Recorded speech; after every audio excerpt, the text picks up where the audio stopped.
wana ei so en non leng kum sang ni kim na kina mi ti healthy ton sa tak ni kino kwa ei la ka panina amaulam pan pi bang anom kha mane pathiani na igam beng bi zori na ka ha naon pia i beng bi zolai wa wajia kina mi pil mi siam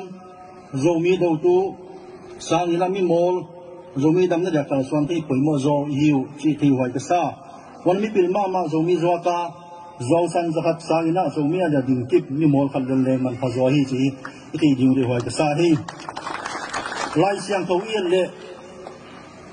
nam khat so tang na ding ina pathian mi pil le siam chi chiat te an tiel ke ya wai jek nei pil lai siam na te zomi te bol hoina ding ei zat te ti le mi hai hi mai hi chi tu lim te thaleng de hoi ka sa hi zomi platform a kom chai tom te na nam tom te to ki khata yong ding hom chiang ina kwa man hon nang zo te wa wai ti pau na kai gen yi ye khau wal ko ma to dan a khau dan chiang tampi i koi tan zo lo dan to ki bang ya wai ja kina zomi ki khai kom tom te phon om tribe tom te hi ki khata ding kho ma kal swan phom yi ye hi